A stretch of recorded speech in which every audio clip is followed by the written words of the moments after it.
I don't know if y'all saw my man who zoomed into court.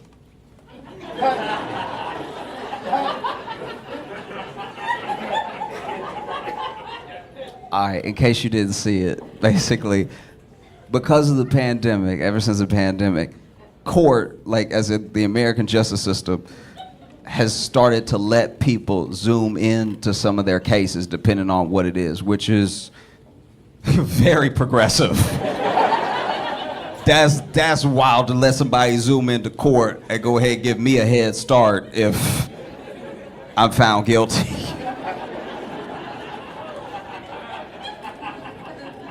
That's what it is to me. Like, imagine if I had court and they were like, you can zoom in from home. I'm like, all right.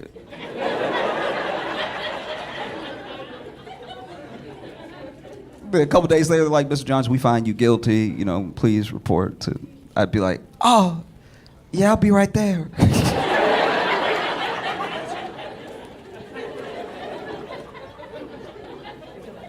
No, but basically, there's a court case where this judge and the lawyers are all in the courtroom, and they let the person that is accused of having a suspended license, they let him zoom into court.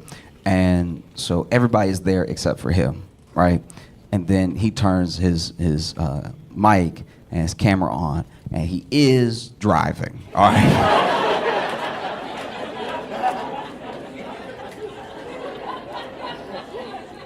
It's a suspended license case, but he driving.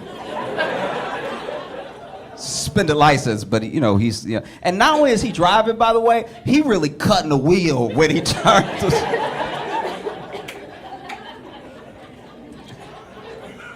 And so he turns his mic and his camera on, and you can see the judge. Judge is like,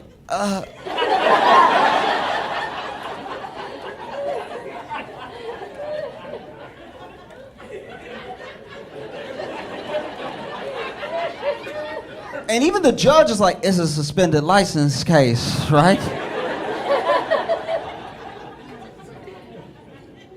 And look, I don't know. Thank goodness, have never had to go to court or Zoom court, all right? So I don't know what they have to do or what they don't have to do, but in my mind, like, why turn the camera on, just turn the mic on? But maybe a condition of Zoom court is that you have to turn the camera on too, to make sure you pay attention and everything. Maybe, I don't know. But he turns his camera on, and the judge's like, sir, are you driving? Are you driving right now? And he's like, he couldn't sound happier.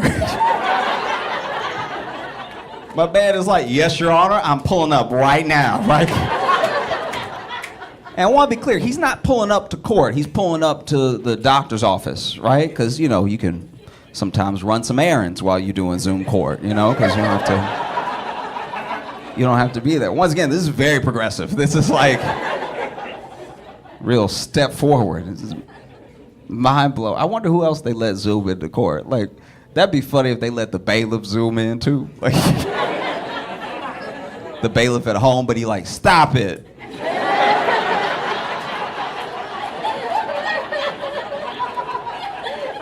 Y'all, cut it out.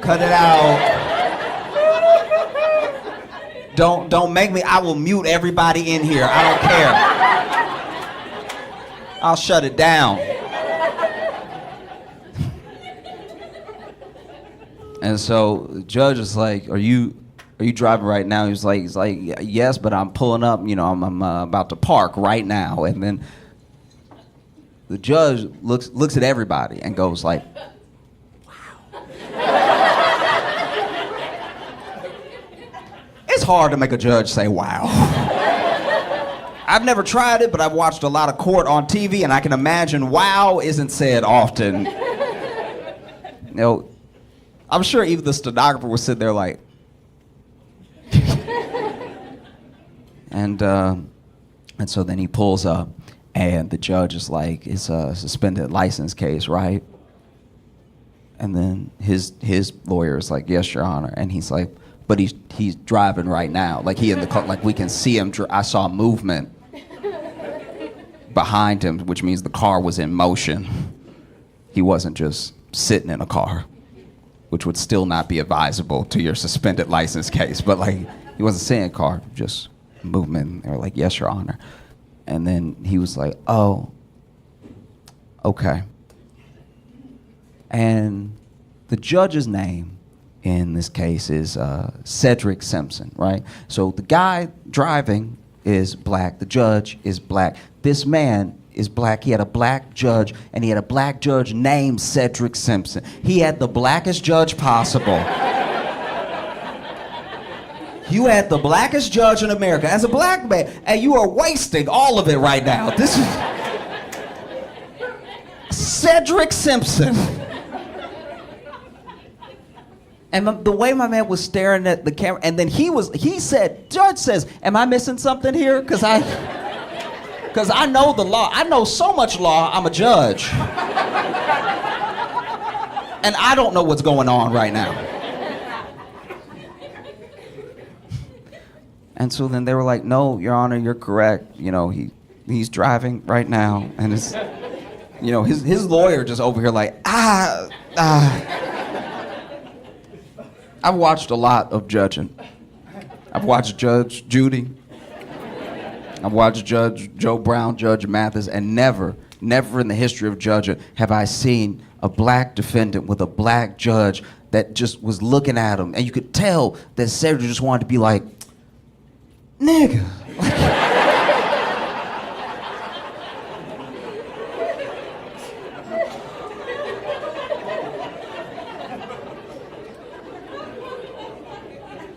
What are you doing?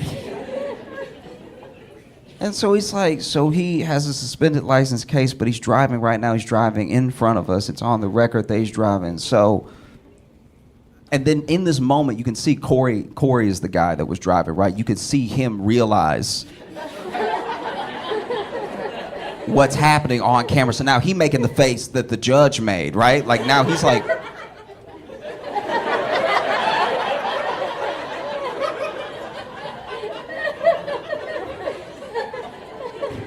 and at one point, because you know how Zoom does, so anyone making noise, it highlights them for a second, right? And so the judge asked a question like, it's a suspended license case, and he was just driving right now in front of us, and you hear Corey go,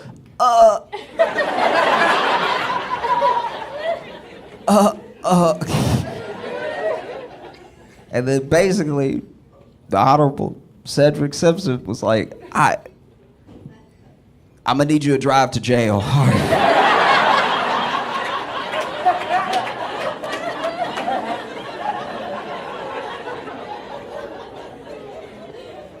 But look, there's more to the case. There's actually an incredible amount more to the case, a disappointing amount more to the case. Because basically, this dude spends 2 days in jail, but then it comes to light, I don't know how, probably because of the virality of the clip, that there was actually some form of clerical error way back 2 years ago, so that his license should have never been suspended in the first place.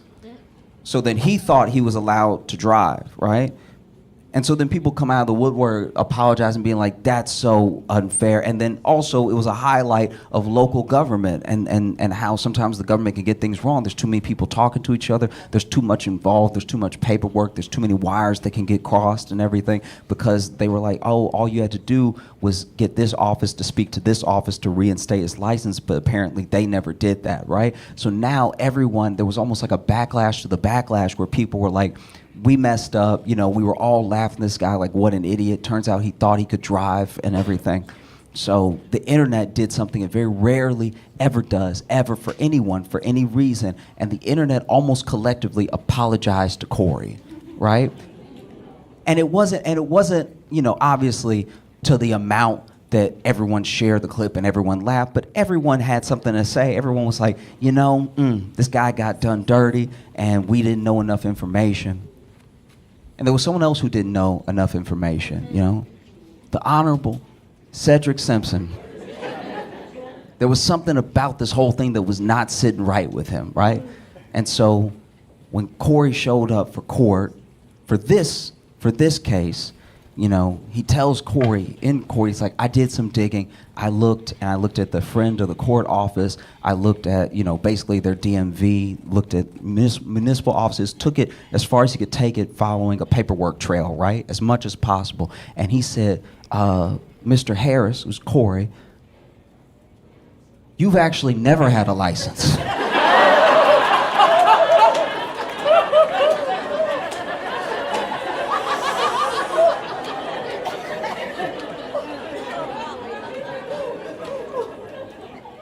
Like you never had a I don't know how we got here. You've never had a license. And then Judge Sims asked him, he's like, where were you? And I can't remember if he said 2022 or 2023, but he was like, where were you December of 2020, whatever? And he was like, oh, I think I was, still laid up from my accident and everything. He's like, actually, no, you were at the offices getting your state ID renewed, okay? Because you keep getting state IDs and you've never had a license. What are you doing, buddy? You clearly know how to drive. You should just take the test. And then it turns out from digging deeper into Corey and into his cases and into his problems with traffic stops and everything like that, they found where he had actually admitted, apparently on body cam, to police that pulled him over that he didn't have a license on a totally different time, right? So then he had to report back to jail even though he was out on bond because they found a bench warrant for his arrest from another time he was driving without a license. Corey loved driving without a license. Driving without a license is Corey's bread and butter. He loves, there's just something about driving without a license that just, it's scrumptious. And I'm not gonna judge, because I've been there before in some way. Sometimes I do stuff I know I shouldn't do because it's a little bit more fun. Sometimes I'll go to a restaurant and I'll ask for a cup of water, and I get up to the machine and I hit that lemonade. You know what I mean? The sips just taste better when you know you're not supposed to have them. You know what I mean? Walking up to the fountain machine like, this one's on Wendy's.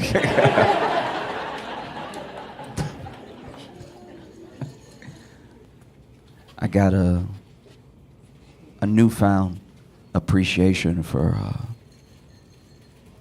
moms this past week. I love my mom. I've always appreciated my mom, but I mean moms as a whole. You know what I mean? Because the thing is, I was just at an outing, and my friend who's a new mom, she had to run and do something, and so she asked me to hold her baby. When I tell you this was the heaviest baby I've ever... The baby didn't look heavy because it's little. So you think little means little weight. And the weight, she handed me the baby, and the baby is not helping me at all. The baby doesn't even wrap his little arm around my neck or anything. Just the baby trying to be heavy, just doing this.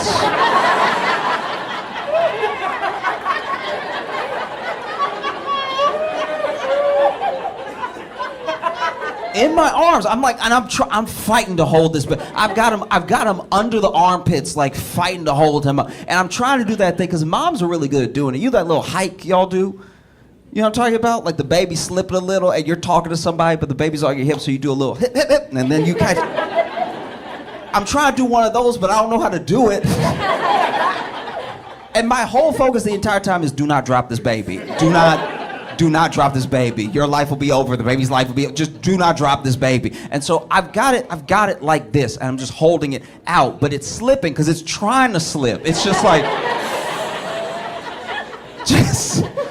just, and it's not wiggling, but it's just it wants to be free so bad. And so I'm trying to hike it up real quick. And so I go for a quick hike up where I was I don't want to shake them, but I want to, just pop them up real quick so I can readjust my grip, right? And I also don't want to throw it. Like, I'm not trying to put him up in the air.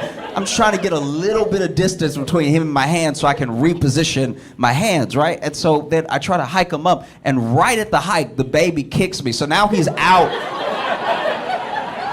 He's not fully out of my hands, but he's at the tips of my fingers. And so I'm like,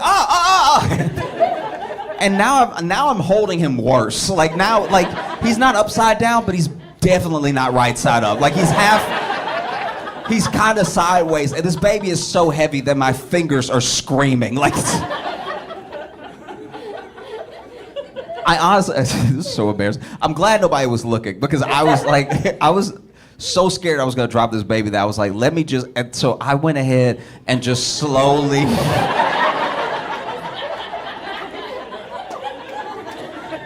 Because if I drop the baby slow, it's not dropping the baby. I mean, so I was like, let me get him as close to the ground as I can while I got a grip on him, and then I can readjust from the ground. And honestly, okay, so I put him on the ground, and then I go to pick him up, because in my head I'm like, now I can really cradle him. Now I can scoop the legs and scoop the back and cradle the head and stuff like that. You know, now I can really stand up with him and hold him like a baby, right? But if I thought the baby was heavy when he was handed, trying to pick this baby up from the ground was like Thor's hammer. I don't know what. It's like the baby ate in between me holding him here and putting him down. Because trying to pick this baby up from the ground, I honestly, I had to use my legs. Like, I really had to get in squat position. I finally picked this baby up, and I'm holding him like cradled, right? But now he over here trying to slip out of the edge and be upside down. And then just then his mom walks back over, and I'm holding, he's upside down now. I'm holding his shoulder, and his foot is kicking my chin. And I'm holding his stomach around. And she's like, thank you so much. It's like she didn't even know. She's like, thank you so much. She just writes him up. Walks off, and I was like, what is she made of? That's a 600-pound baby.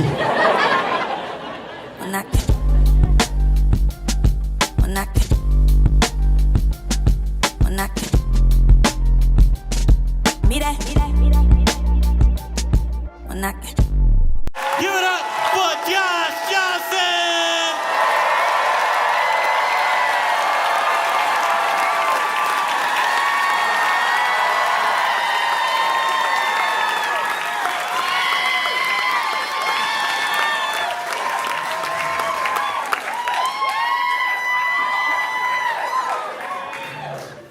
I've lived in New York a little over 10 years now.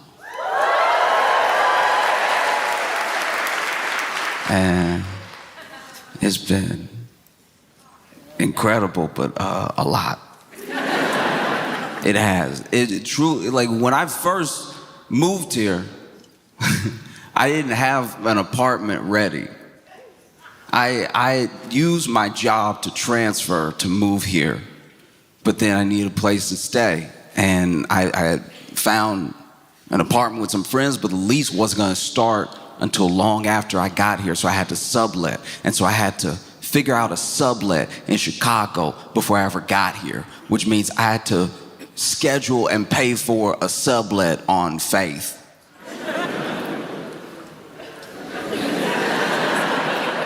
I didn't get to look ahead of time, I just saw pictures. Pictures of wherever that was. Because I get into town. This is like I get to New York. I got like 2 suitcases and my backpack. Everything I got in it, stuffed in it. And then I get to the sublet, and I walk in. You know, some of the people I'm gonna be staying with let me in, give me a key, because we're all subletting. Turns out everybody in here doesn't live here.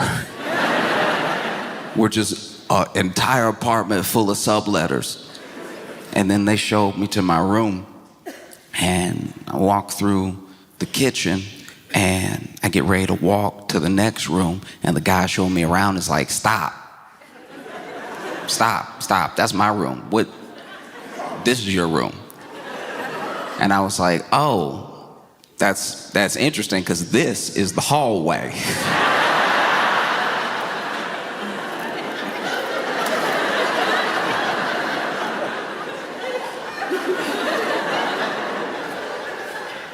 And he was like, no, it's not a hallway. No, this a railroad apartment.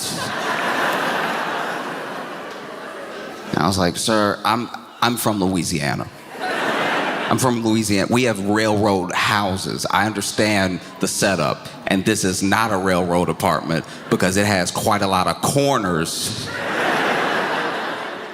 A lot of twists and turns to get to other rooms. This is not a railway apartment. This is a hallway. And then he's like, yeah, but I mean, this is the setup. Like, I'm already in this room, and then other guys in the other room, and the other guys in the other room. So that really it's you. Now I didn't know what to do. I had already paid the money.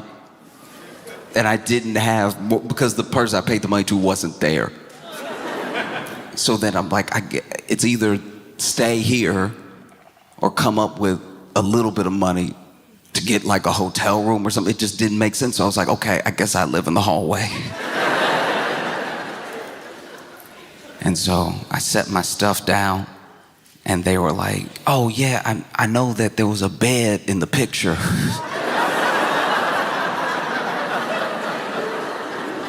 And in my head, I was like, how do you know there was a bed in the picture?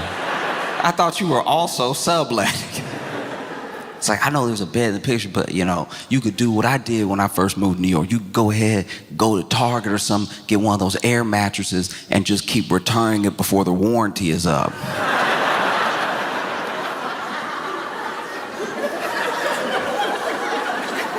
And immediately I took a step back. I was like, sir, you scam air mattresses? I don't feel safe here at all. He's like, yeah, and if you returned it every 2 weeks, you can keep it brand new. I was like, oh, all right, I'll look into that. And the first night, when I moved to New York, I got here in like the afternoon, was immediately devastated by my living situation, but then went out and went to shows, went to as many shows as I could. And then it came time to come back to my hallway. And I was standing there for a second. I was looking around. I was like, you know what? No. You got to draw the line somewhere. And so I went into the living room and I slept on the couch. The couch is all right. And some time passed. We all got along pretty well, except for one dude.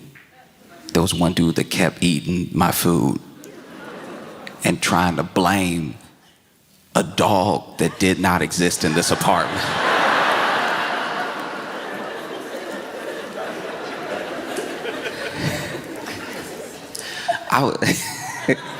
I came back one day, and like the bagel I had just left on the counter was gone. And so I was like, hey, does anybody know what's happening? This is crazy now. Like, what's going on? He comes out of his room and he's like, oh, that doggone dog came in here? I was trying to wrestle it from him, but I could still see like poppy seeds on his lips.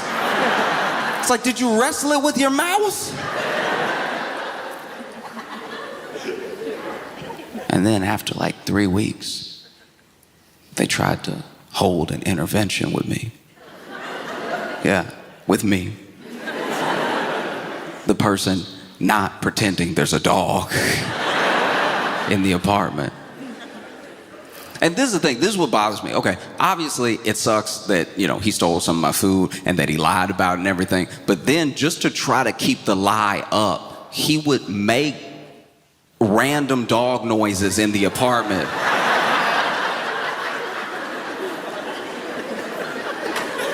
Which only gives you more explaining to do. He'd be in the apartment, in the living room, I'd be in my hallway. I'd hear him. And then obviously I come into the living room to see what type of dog keeps eating my bagels. And it would just be him. Sitting there like, he just ran out. No, they sat me down to have an intervention with me, and they were like, you've been making everybody uncomfortable. Because you've been sleeping on the couch this entire time, and the couch is really more of a communal space. And I was like, oh, I'm sorry, y'all. I'm so sorry. I didn't realize. Ooh, I see where you're coming from. Because you know it's also a communal space?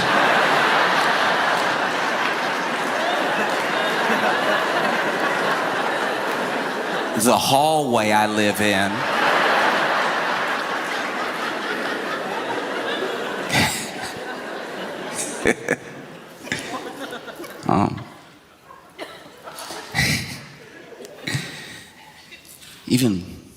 Even being here for things like the snow, like I'm from Louisiana, so snow is still majestic to me. Whenever it really snows heavy, I'm like, wow, look at it coming down all slow. I still do that thing where I try like trace snowflakes all the way down, make yourself real dizzy. No, snow is incredible. Except for here. Don't get me wrong, it can be beautiful. If it's gonna be like a real blanket of snow and it's gonna stick, then yes, everything's covered in white, it's gorgeous. If it's just kind of snowing, if it's just lightly snowing, if it's just sleeting a little bit, it's one of the most disgusting things I've ever seen in my entire life, because it hits the ground, it immediately disappears. It goes into some sort of camouflage mode that's just made for slipping. It'll cake up a little bit, but then it gets all black and gray and brown, and then it starts like getting holes in it. Looks like a monster that's coming to eat you. You gotta have your wits about you at all times. You walking in this slippery, sleety snow. Because if you fall, you have fallen into wet New York.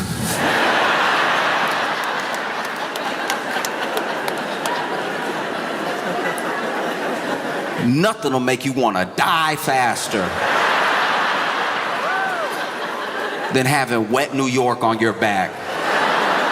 And everybody know you got wet New York on your back, because even when you get up, look, I hope you can get up.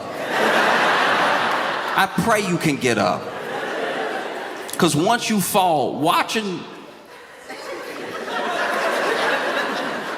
you get up would be like a deleted scene from Home Alone, because the ground doesn't make it easy and no one helps you. Nobody helps you. Everybody will go, ooh. Nobody gets close. Nobody throws a hand out because they don't want you to bring them down, because that's exactly what you'll do. I tried to help somebody once.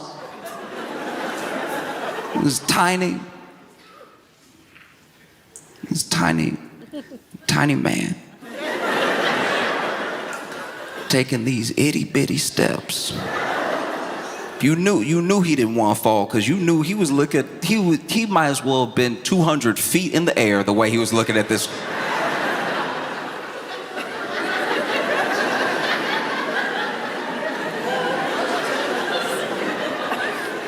He was taking weird turns for no reason. He was like, avoid that, no. No, he was taking rights and lefts like he was driving. And then this man took one step. Just took this one step. And as soon as he put his foot down, he was like, oh.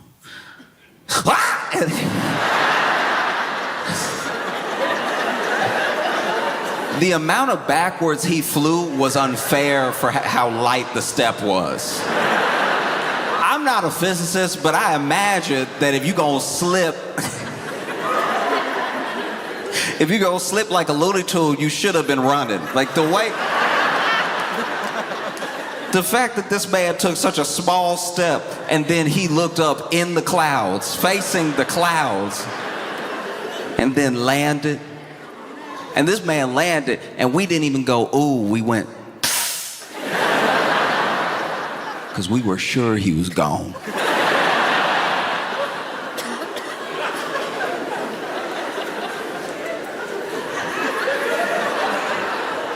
That fall was up there when like somebody in their 90s take a nap.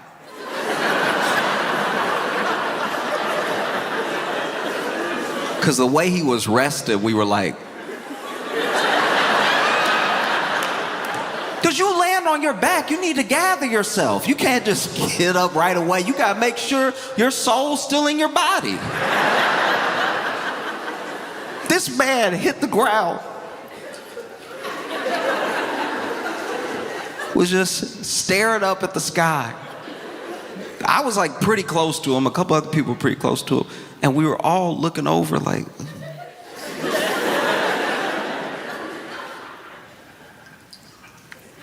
we thought, the others, no one said anything, but I could tell for like 6 seconds, we all thought he passed with his eyes open. Because he was over here looking.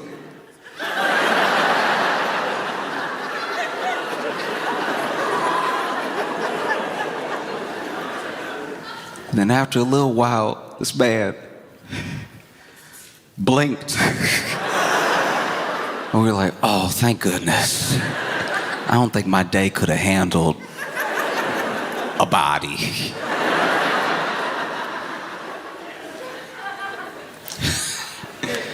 And so then I go to help him up. I'm like, ooh, sir, are you all right?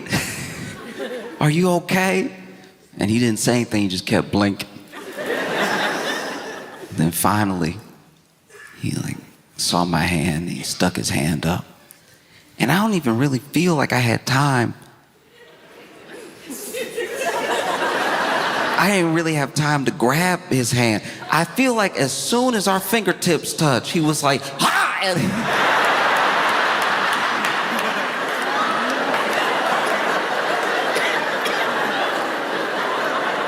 You know how you gotta be careful when you try to, when somebody's drowning and you're trying to save them, sometimes they could fight so hard that they drown you.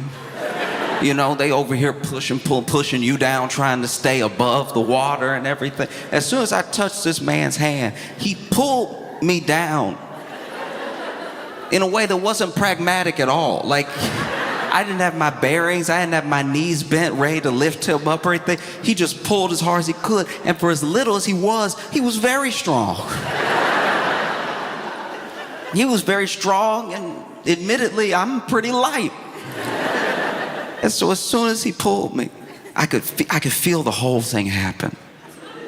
I could feel my hand. I was like, sir, are you all right? And stuck my hand out. And I swear it happened in slow motion. I swear.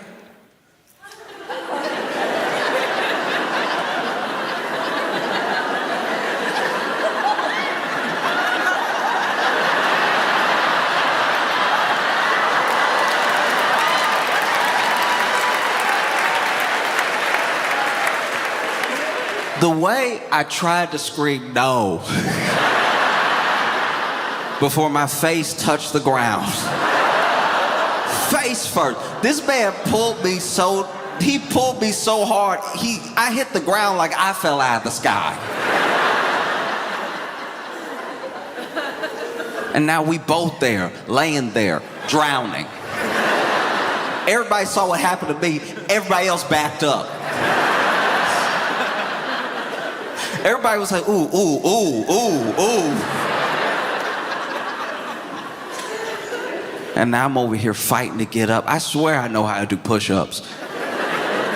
But there's something about how slippery the ground is in New York, where even when you think you're doing a perfect push-up, you end up just whoop, whoop, whoop.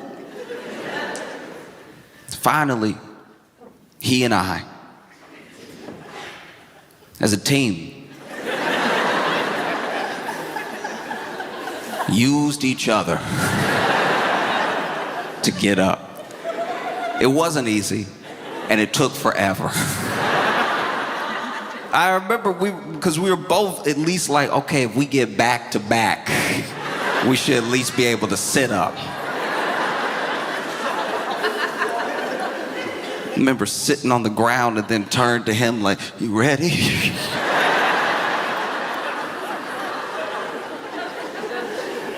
We finally make it back to our feet. Nobody helped us. And we were covered in wet New York. That ruined my entire week. I think I got some of it in my mouth. It's one of the most disgusting experiences you can have. I remember I thought I was somewhat ready. When moving to New York, I thought, okay, you know, they have a bus system. I'm living in Chicago. I'm used to a bus system, used to a train system, you know, like I just got to figure out the schedule, got to figure out my routes and stuff. I should be okay. It was very different than if I had moved straight to New York from Louisiana. You know, I had a little bit of an adjustment, so it wasn't as much of a culture shock. But I wasn't ready for some of the versions of the things here. I took the bus in Chicago, took the bus all the time, but Chicago's on like a grid system. You know, you take this bus, it's gonna go that way. Forever. It'll go that way till you're not in Chicago anymore. You take the bus here. To be fair, it's different in the city. Sometimes in the city, it's pretty straightforward. It's just like here to over here, and it's gonna be miles long or whatever. But taking the bus in Brooklyn, that's the most like carpooling I've ever felt on public transportation.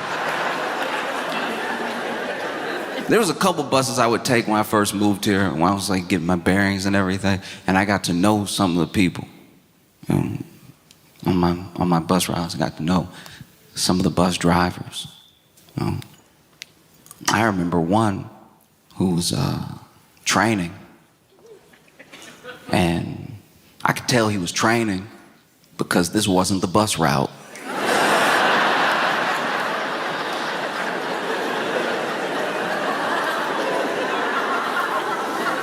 I try not to be that person. I really, like, genuinely, I try not to be a know-it-all because, look, I don't know everything, and there are plenty of times where I think I know something and then I end up looking stupid. But I do go home every day. One thing I do every day is go home, and so I'm used to the general look of on the way home. And this bus is on my way home, but this bus is not going towards my home at all. I'm seeing new restaurants. I'm seeing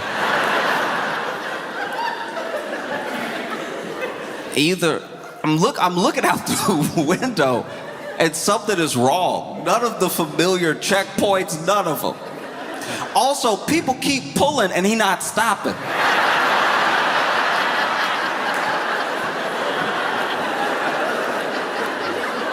We on the bus, everybody kidnapped. Everybody. I'm looking out the window, I'm not seeing anything I'm used to seeing. I'm like, either gentrification is moving at lightning speed,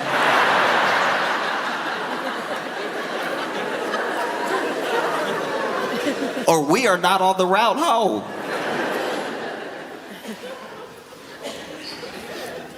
And finally, somebody said something. Somebody said something. Somebody was like,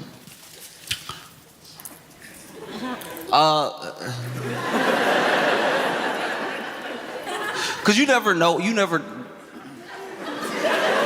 want to be respectful, but you don't even know what to say. You don't even know what to go, Mr. Bus Driver?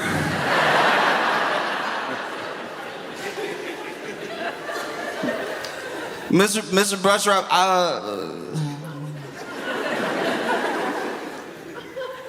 I don't think we on the way home.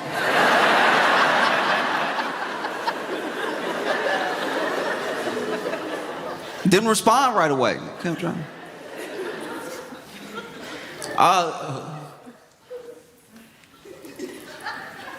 Mr. Bus, I don't think this is the right way. I take it every day, and I don't think we're going the right way, and we also haven't seen any of the stops.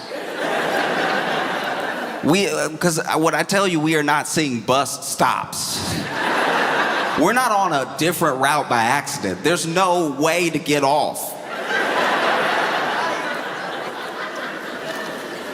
And then this man over here, huh?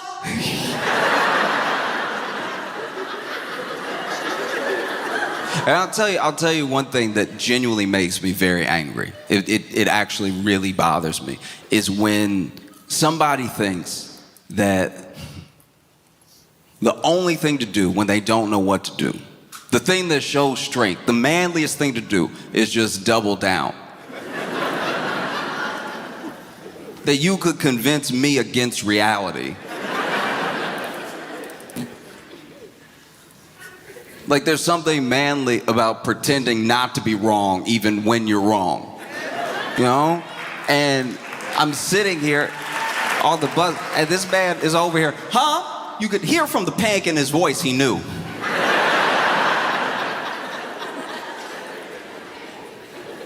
I don't think we're going the right way. No, we on the way.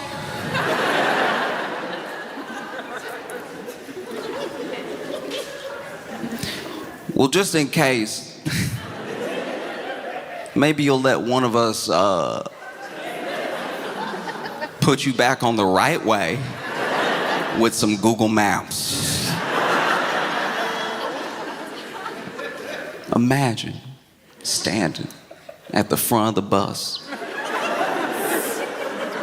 No, you're gonna want to take a left here.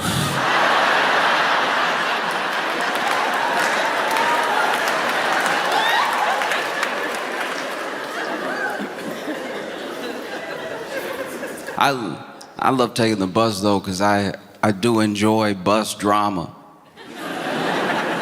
You always catch people, because on the bus, nobody's on the bus for that long, so all the drama that you overhear or all the drama that you witness is like the middle of the story.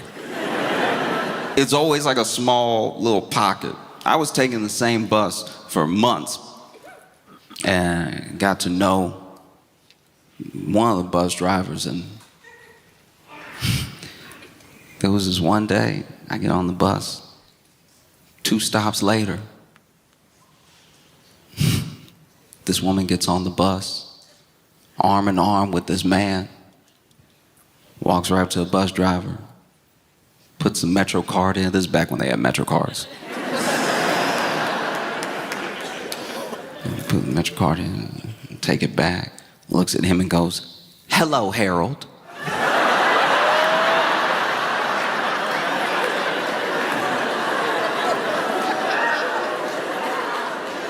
I couldn't pull my AirPods out fast enough.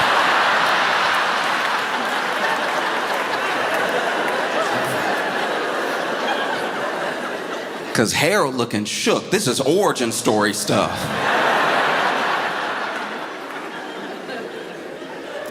"Hello, Harold. How you doing?"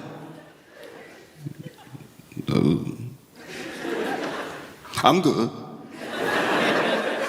Saying, "I want you to meet my new man.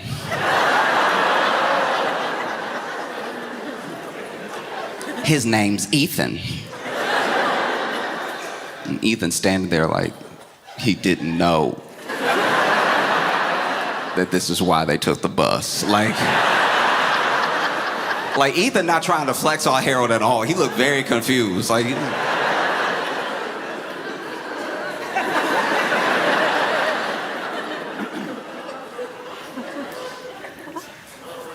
and then she takes a little turn, start walking down towards the seats.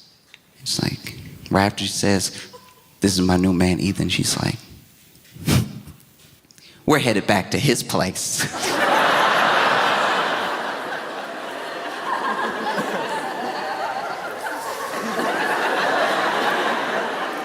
Look. Listen to me. I understand that, like, as men, we haven't been great, you know, throughout history and stuff. But it is diabolical. It is clear and present evil to make your ex-boyfriend drive you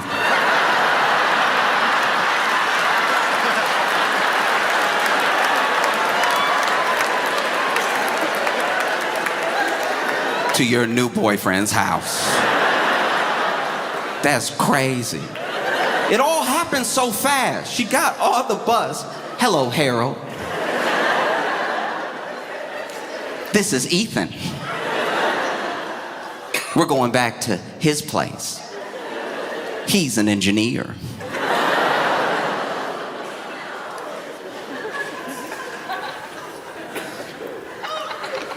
And poor Harold sitting there. Close the door.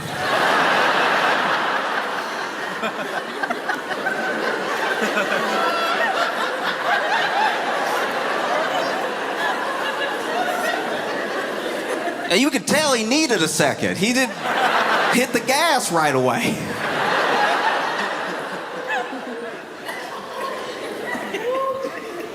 You know, Ethan walking back there with this girl, and he clearly feels some type of way. Harold couldn't just let that go unanswered. No, he was about to drive them for his job back to Ethan's place. And he'd know where it was because they hit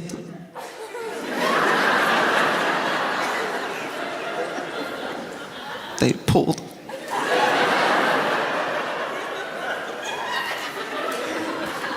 Harold's sitting there and he rubbed his forehead real quick and then he turned, he was like, I don't know what kind of engineer he is taking the bus.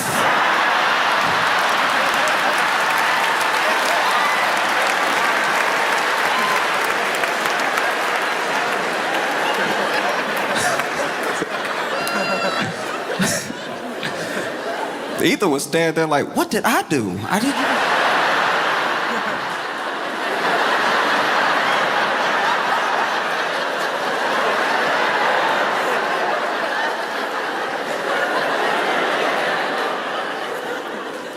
When I moved to New York, there was a lot that I didn't know. Like, I didn't know, okay? I had no idea that when you went to the Bodega, that there would be a cat.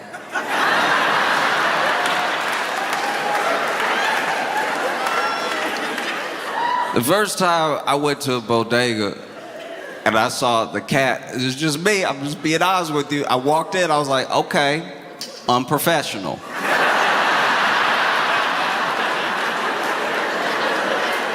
Unprofessional. We all got our pets, we all love our pets, but this is a place of business. People don't just bring their cat to the office. Had no idea that the Bodega cat was there for a reason.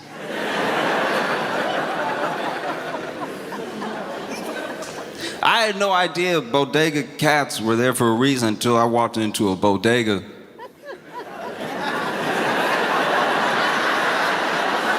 That didn't have a cat.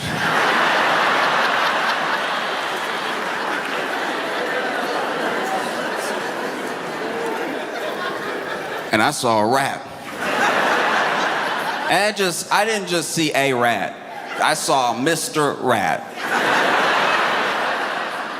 Because I walked down the aisle and I see this rat. And there was a time back in the day where there were only a few rats that were this brazen. They all used to be a little bit more skittish. Remember, pre-COVID, pre-COVID, you would see a rat, and that rat had the Christianity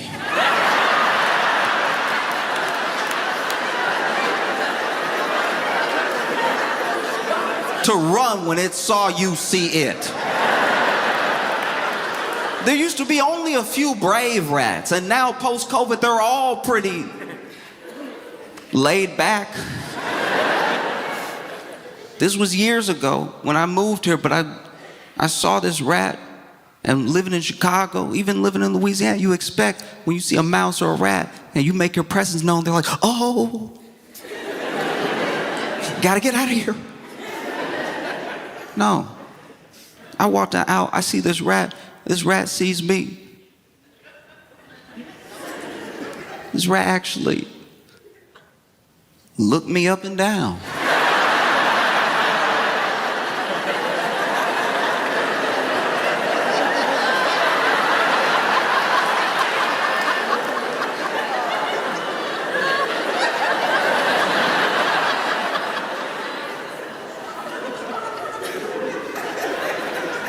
And that's why I was like, oh, the cat. I see. I get it now. No, because you would see these bodega cats, not necessarily friendly, not always down for a little pet or anything. No. And they'll be perched up too. They always find somewhere that's comfortable for them. It doesn't matter where it is. It'll be on the snacks. It'll be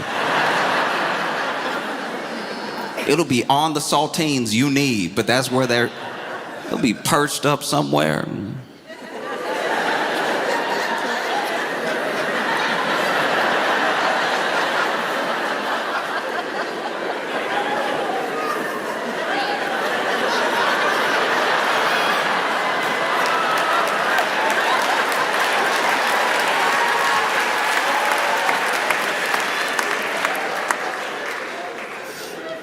They don't even meow right. First time I heard a bodega cat meow, it was over here. Had that little like quiet yawn. Went to open his mouth. I'm expecting to hear a little purr.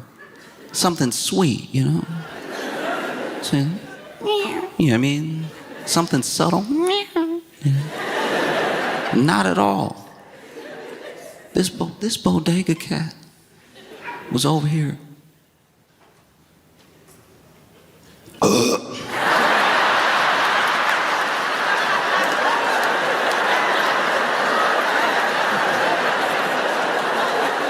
I was like, this is an uncle. This is crazy.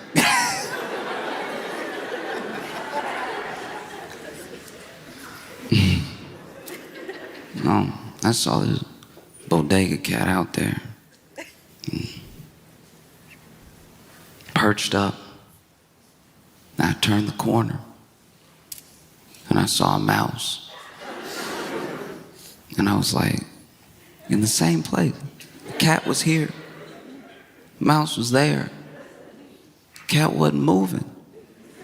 I was like, okay, unprofessional, all right?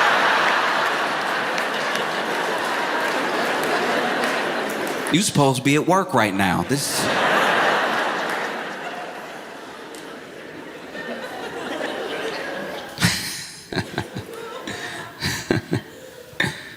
Oh.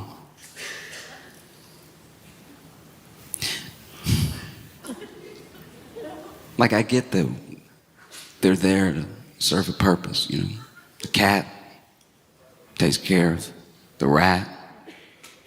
But then, different time, I was in Bodega. We saw this cat perched up, getting real comfortable. Didn't see a rat in sight. I was like, okay, he's been busy. Doing his job.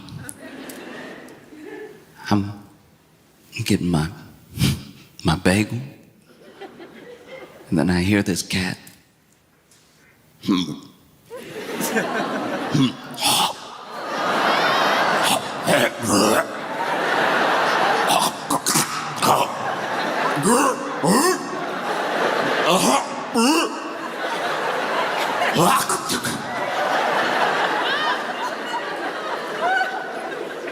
And then this cat coughed up a hairball. And I was standing there like, I think I prefer the rat. This is crazy. What happened just now? Was there a cat in him?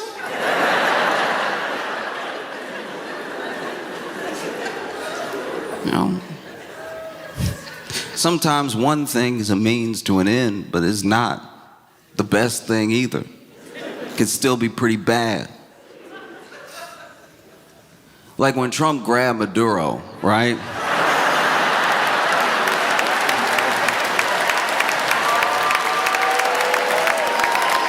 In case you're not familiar with Maduro, leader of Venezuela, who Trump went ahead and grabbed and kidnapped and brought here. And look, Maduro's terrible. Like, Maduro is actually horrible. Like, two things can be true. I think that as Americans, like, living in the US, we want a story to be clear. We want a clear protagonist, antagonist. We want one good guy, one bad guy. We forget that sometimes you could have two villains. Because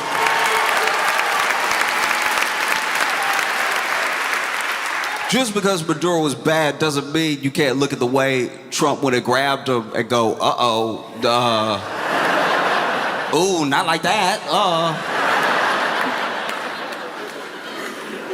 That doesn't mean you want Maduro back in, but it's also, what is this?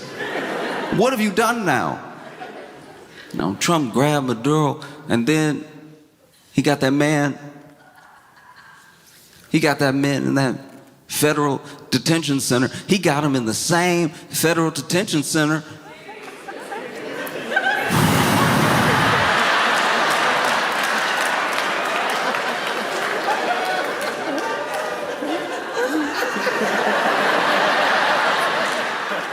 This is the same federal detention center that they kept Diddy. And look, Diddy wasn't there because he's been sentenced and everything, but whew, can you imagine? Can you imagine what that day would have been like for Maduro if he was? Like, imagine, you were the president, and then you just went to bed. Very stylish pajamas, by the way. You went to bed. Then you wake up, you getting grabbed. They bring you to Brooklyn.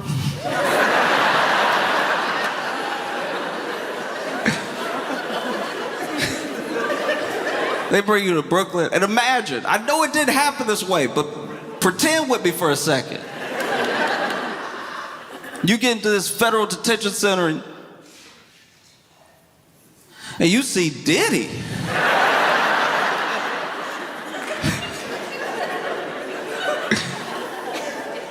Looking over like, oh no. You don't know him personally, but you've heard stories.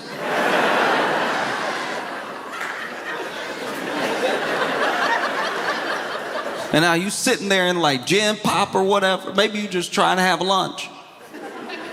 And Diddy approach you. Diddy walks up to you, maybe stands over you,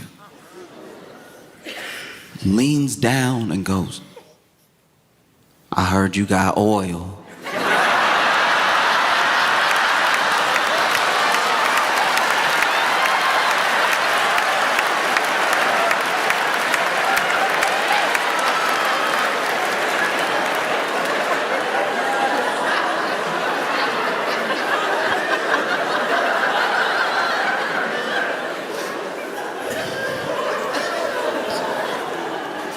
And now you gotta disappoint them. Now you gotta get the message across. No, not that type of oil.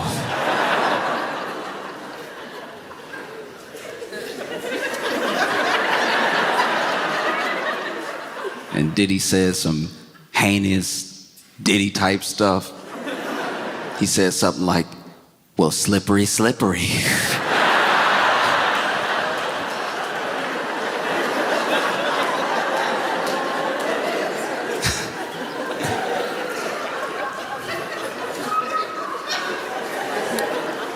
They got Maduro in there. The same places that they kept Tekashi 6ix9ine. If you don't know who Tekashi 6ix9ine is, he's a rapper, allegedly.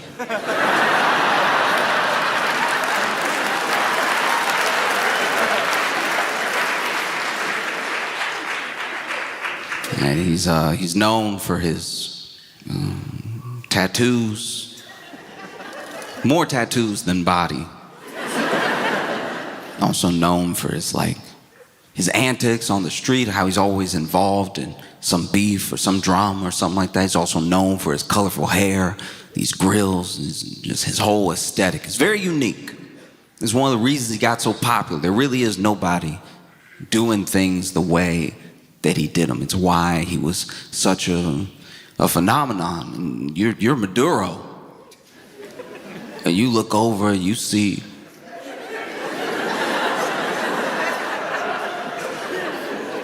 Tekashi 6ix9ine. You turn to somebody, you ask,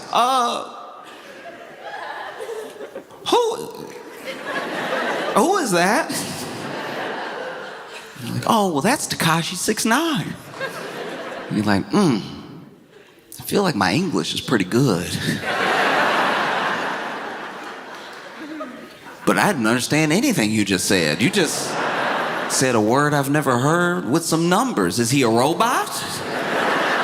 What happened to the other 68?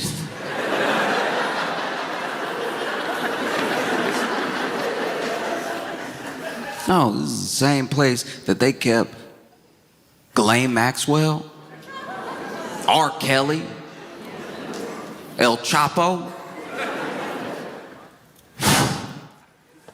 This is like a real-life Arkham Asylum.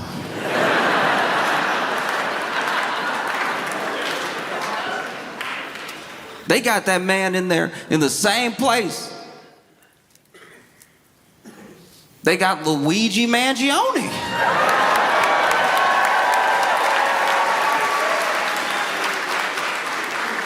Whew. Wow. I don't know. You see things happen in prison all the time. You know, people talk about corruption. They talk about, it's a faulty facility. Conditions are bad and everything. And there's a lot of corruption in the prison system. And as long as there's corruption, maybe just leave Luigi alone with a 3D printer.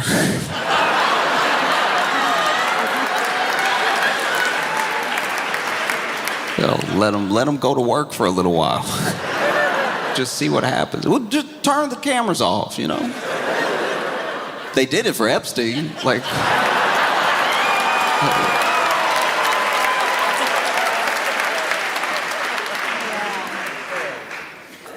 But yeah, Trump went and grabbed Maduro. And if you don't know, because I don't expect everybody to know, I feel like we in the U.S. are not always up on current events in other places, their systems of government and their leaders and everything. But Maduro, terrible. I can't stress this enough. This dude was willing to let 80% of his nation fall into poverty. A country that was rich in natural resources, but he was willing, through corruption, to let inflation get out of control. He wanted to seize and consolidate all of his power. He did everything to quell protest, and he...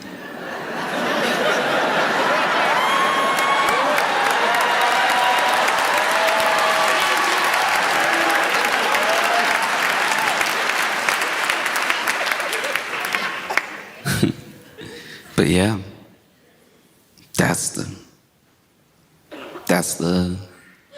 dude that got him.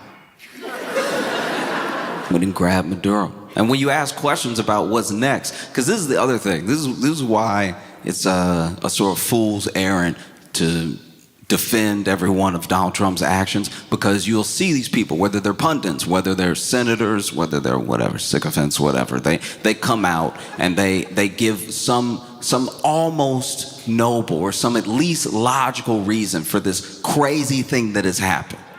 You know, they'll talk about what type of leader Maduro was, or how the people of Venezuela are living in this poverty. They'll give all these reasons why they went and grabbed him. But then Trump, unprovoked, will make a statement that undercuts everything that they said. They'll talk about bringing wealth back to the country, how this is the best possible thing for the United States and Venezuela, and that the president has the interests of the Venezuelan citizens and the U.S. citizens at heart completely. And then Trump will come out and be like, it was oil. I really just want that oil.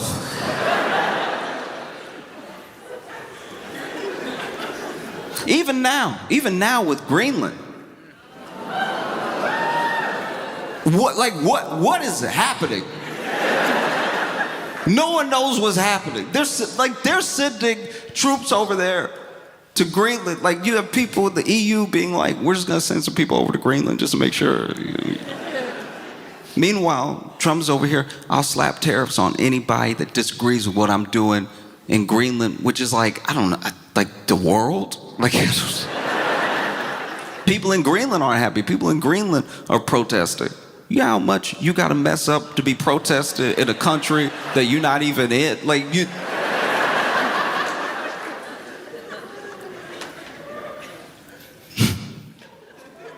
It's insane. And no one really knows what the plan is. And no one knows what his plan is. I actually think that he's talked about it a little bit too much, and he's a little too far gone to just do nothing. You know? He set himself on a path, and because he's the type of person that has a saved face, that never wants to look weak, and for him, strength is doubling down. Strength is just repeating yourself over and over again, even if it's wrong. Strength is just never correcting course. Like a bus driver that doesn't know the route that he's going.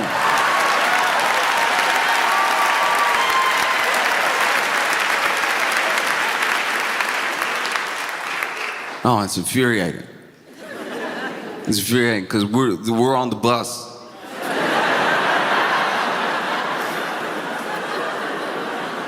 Like, we're on the bus.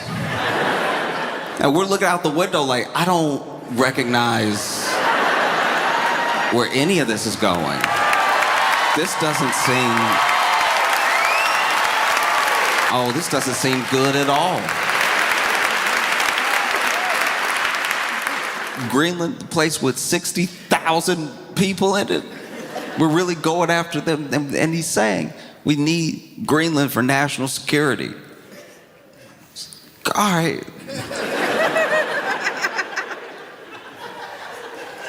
What about the national security of Greenland?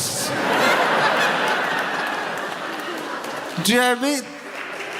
It's something that he said his first term.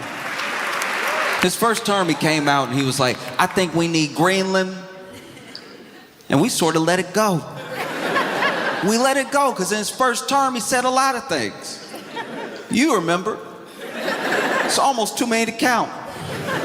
He came out in his first term and he was over here like, hey, look, hurricane come, drop a bomb in it.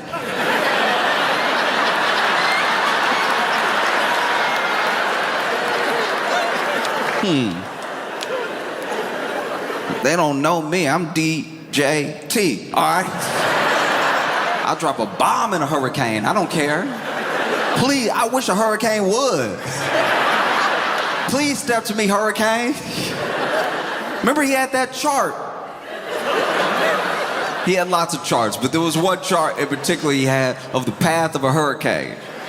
And then he had drawn in marker the hurricane going somewhere else. And then everyone in the room was like,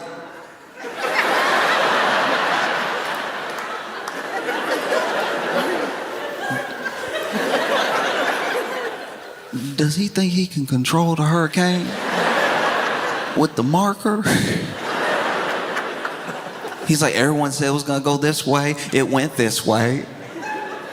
We were like, Mr. President, there are tens of thousands of residents that can attest that it did not go that way. The man was over here saying wild stuff. First term? Look, maybe we could address COVID by...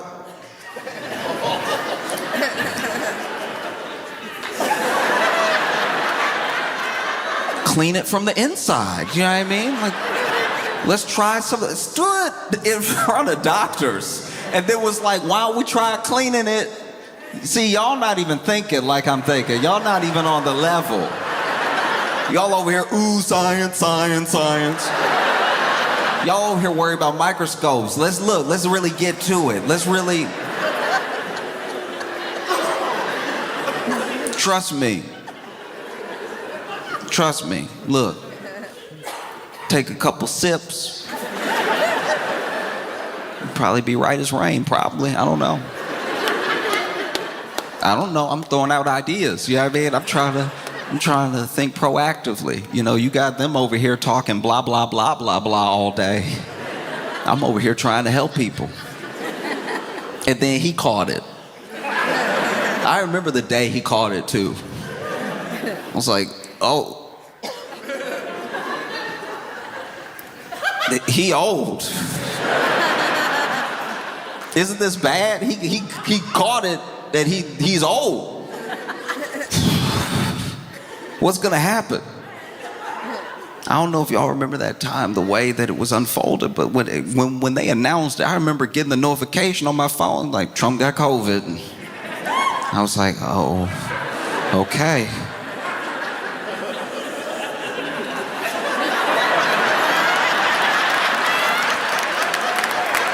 Okay.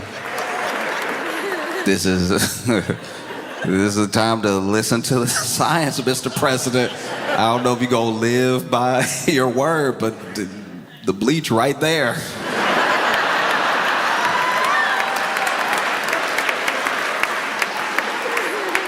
And then they pumped them full of whatever you need to survive it. They gave him that good stuff too, because remember he did a he did a walkout that night. Walked out, still on a balcony over here.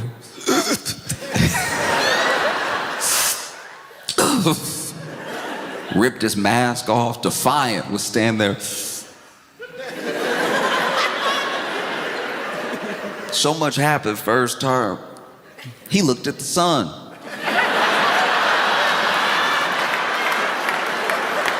This man caught COVID and looked at the sun in the same time period. And looked. He looked at the sun like somebody who was told not to look at the sun. Looked up, they were like, Mr. President, don't look at the sun. They screamed it out loud. And he was like,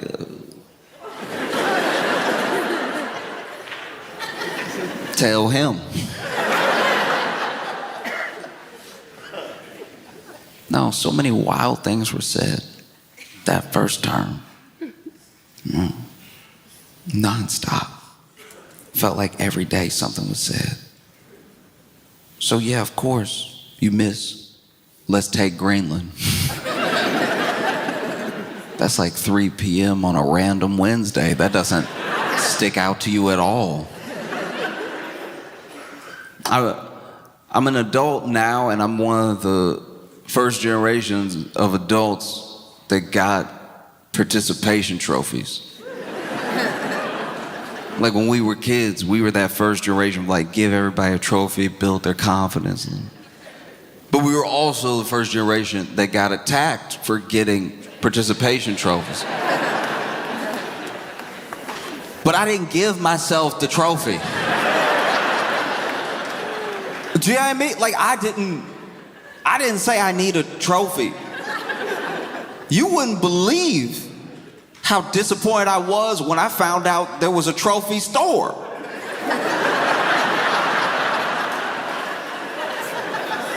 I remember going there and just looking around. I was little, but I was like, wait a second. You can just get to say whatever you want. You don't even have to be good at, wow. You can just buy achievements. It doesn't seem right. No. And I look at it this way. If you're a kid that was really good at something, and then at the end of the season or the end of the competition or something like that, everybody gets the same trophy, I could see that kid being upset because they're like, why did I work this hard to be so good and everybody gets the same thing that I get? I understand that argument, right? But I understand it coming from a kid. If you're the adult that's mad about it,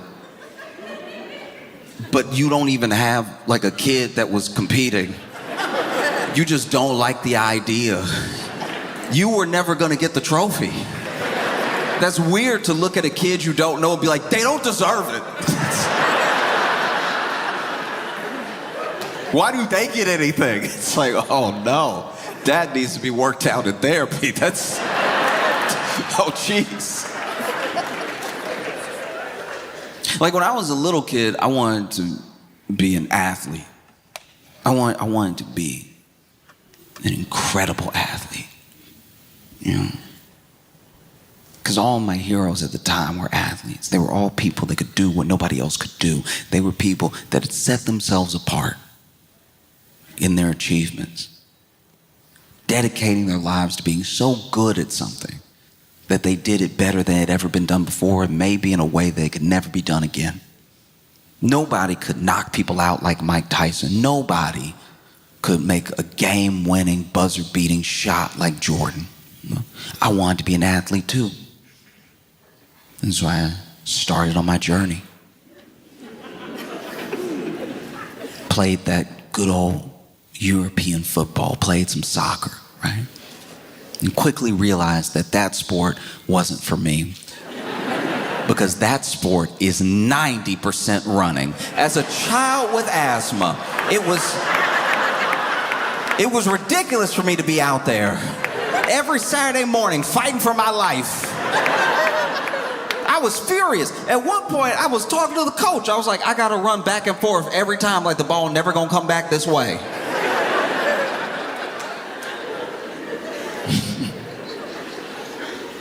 And I was on this team. Now, the team that I was on, they did this back in the day. This is huge in, 80s, 90s, 70s, stuff like that, but I don't know how much they do it now. Basically, if there's no team at like the elementary school or something like that, the community will band together and start like a little league, and they'll get different local businesses, like get like a laundromat to pay them some money for some uniforms, and then that's your name to advertise for them. Y'all become the Bubbles or whatever.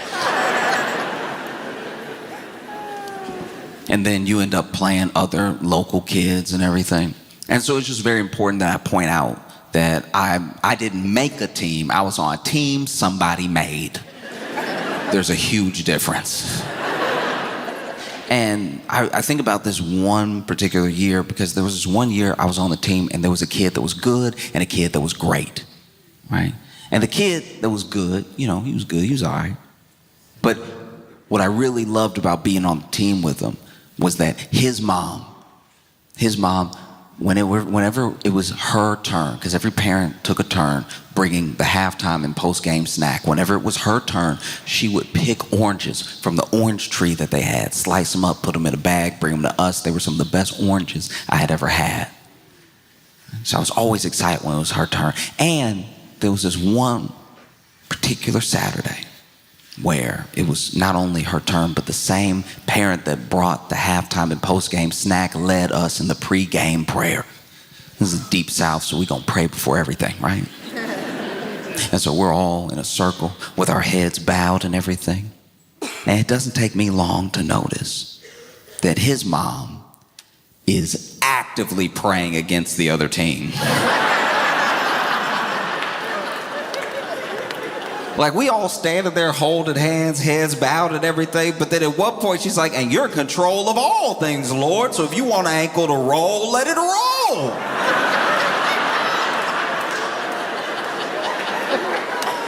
I kept my head bowed, but at one point I was like, does anybody else hear this?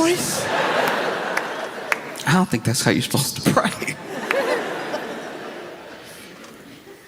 And there was one time the adults were talking, so I just, kept to myself. I didn't say anything, but I overheard her being like, oh, I hope he sticks with it.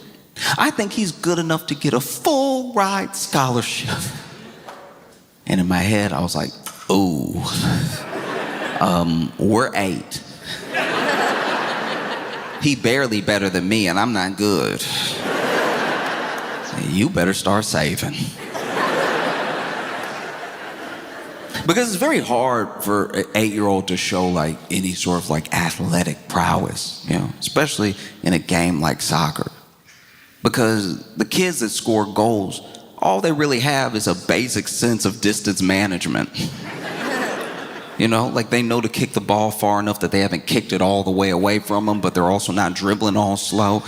They keep it at a good distance. And then, especially if they're running, they're going towards a goalie who's also 8. They're going towards a goalie who's also 8 years old, and somehow, no matter how much practice he is involved in, is not prepared for this. And so then they kick the ball to the left, the goalie jumps to the right out of panic. And so he scored the goal. It's not impressive, but he scored. There was a kid on our team that was good, but then there was a kid on our team that was great. Truly great. Like I had never seen anything like it. This kid could pull the ball back, kick it up in the air, jump in the air, kick it in the goal at an angle, come up grass stained, goal! He was on our team, and sometimes I'd still be upset. One time he did that exact move, and I was like, y'all must be practicing him extra because I didn't see any of those drills last week.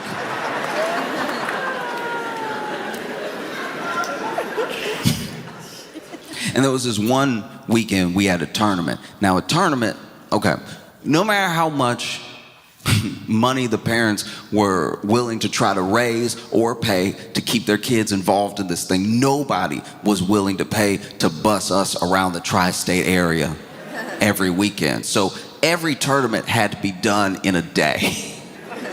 And so if you won, you had to keep playing games until the end of the tournament. So if you won, you just kept playing in the hot Louisiana sun. Winning was a punishment. And there was this one Saturday. We got a kid that's good and a kid that's great, so we've been winning. This is our 3rd game. And the kid who is great has scored 4 goals before the half. That's a lot. All by himself, 4-0. They haven't scored on us at all. And it's not because our defenders were good. Our defenders were trash. I was one of them. And this kid is scoring all the goals, but it's not because he's being a ball hawk. It's just anytime we get the ball, we pass it to him. I wasn't trying to be a hero, mainly because my coach said, don't try to be a hero. In fact, when the ball came to me, I was like, you know what to do with that?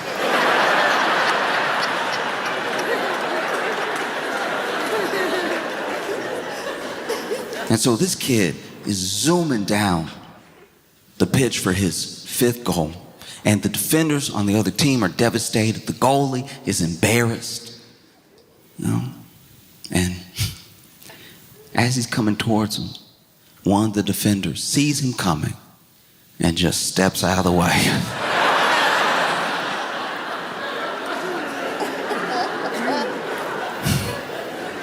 Steps out of the way and at the last second puts his foot in the way and pushes him down as hard as he can. And then the defender on the other team, that kid's dad, stands up and goes, let's go, Henry. Let's go, play hard.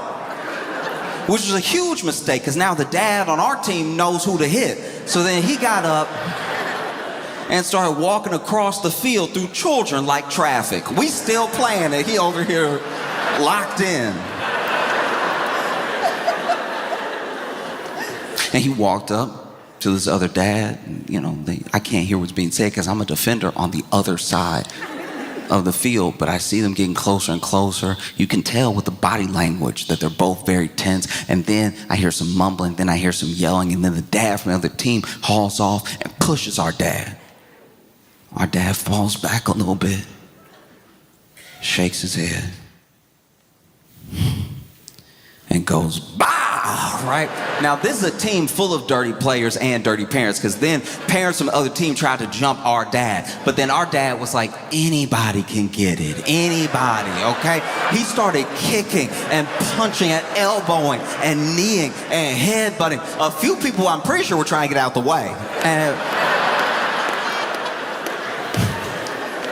And then Henry sees what's happening to his dad and the other parents on the field, and so he starts running down the field. Leave my dad alone! And he runs up behind our dad, climbs him like a little spider monkey, and wraps his arms around his neck. Now, our dad can't hit this kid because he's right behind him, but he can use him to hit everybody else. He started spinning around as hard as he could. Little Henry hanging on.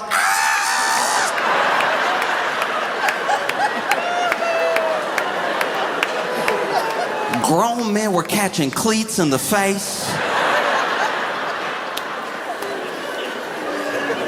And I was just standing there like, that's the most athletic man in the world. That's who I want to be when I grow up.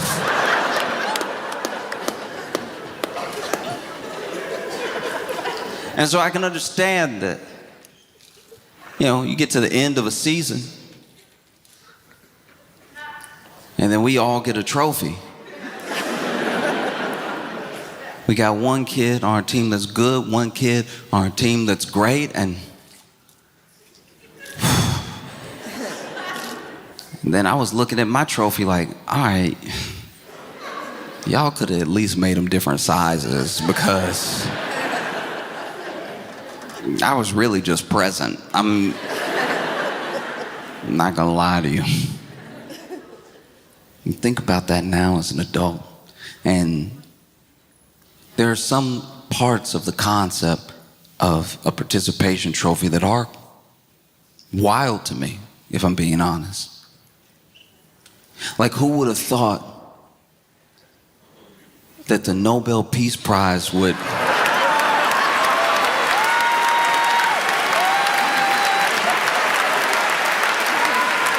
basically become this sort of participation trophy?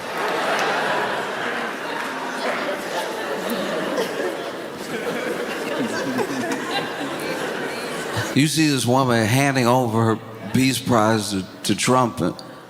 Not that peace is a competition, but even if it was, he lost. Oh, it's so crazy. Why? I don't know why he cares about it so much. Obama did get it, didn't he?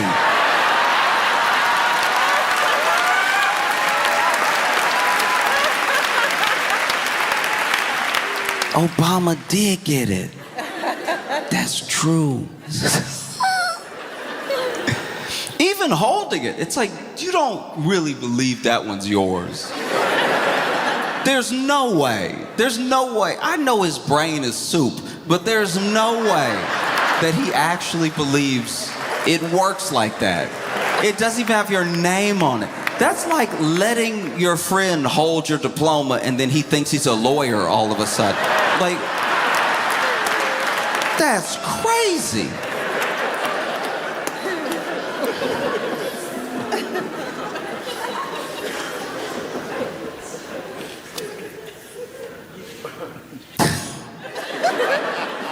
Not a man of peace at all.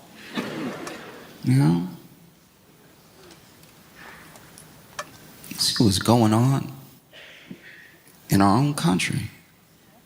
You're willing to go to war with your own people. Threatening the Insurrection Act. Man, sometimes irony's annoying. You literally led one. And then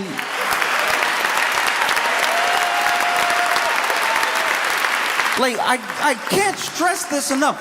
Trump threatening the Insurrection Act for a protest in Minneapolis off of the actions of an ICE agent who also didn't need to be there, because remember, they're looking for Bond villain level daycare Somali swindlers who have somehow sucked up all the money in the world and brought it to Minneapolis. Like, this goose chase you already created is why this thing happened that the people are protesting about, that most of the people in the country literally agree with the protesters, and you're willing to send in the military for the insurrection that you invoking the Insurrection Act is like, it's like Diddy being like, pervert, like that.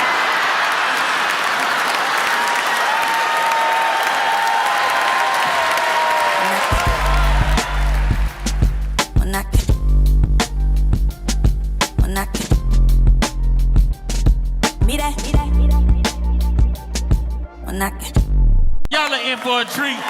Give it up for Josh Johnson!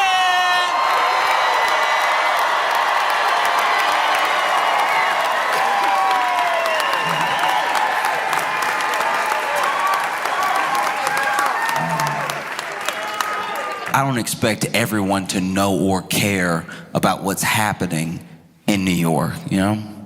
Which is why I was surprised that the nation seems so gripped by New York City's mayoral race. Like, this, people talk about it everywhere because I think it's just feels like a beta test for something bigger, you know? In case you're not familiar with who's running, right? You have to understand who's running to understand what's happening.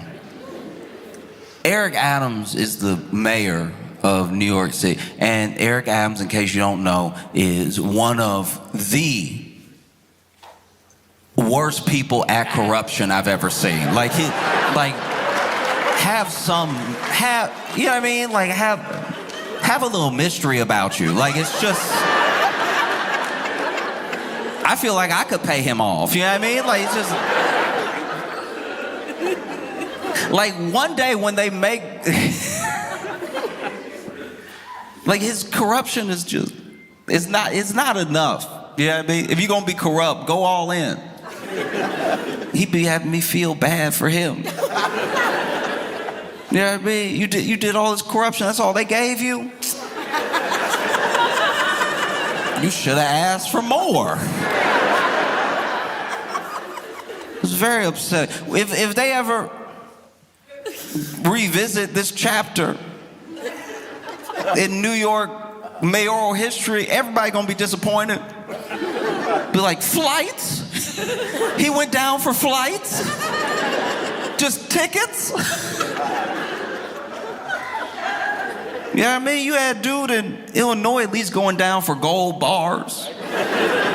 That's real corruption.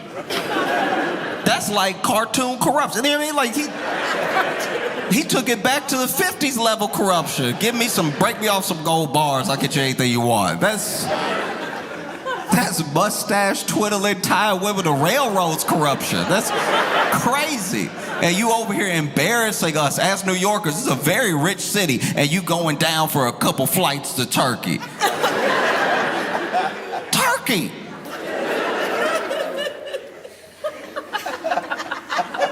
It's insane.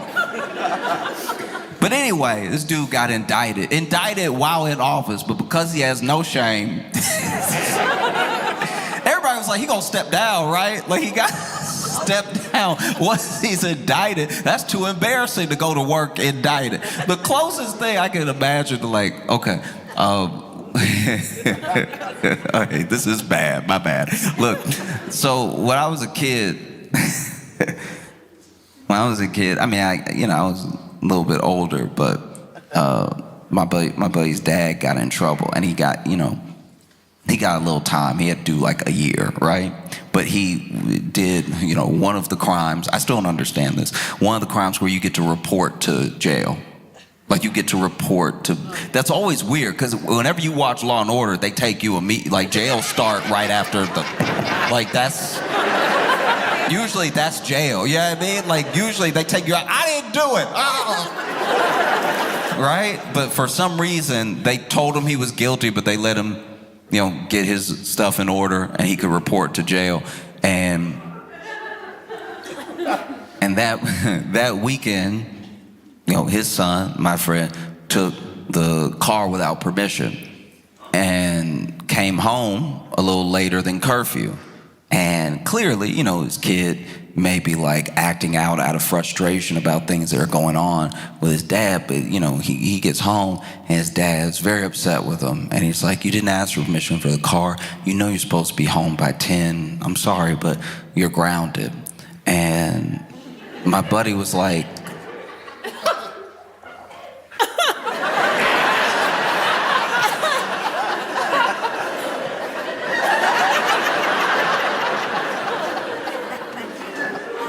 "No, I'm just throwing it out there because which one of us got to go to jail on Monday?" Like,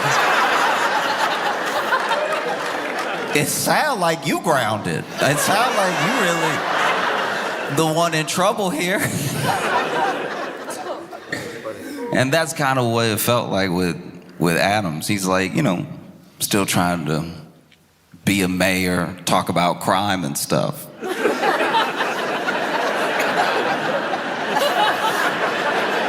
Over here talking about crime in the city. And so then you also have Curtis Sliwa.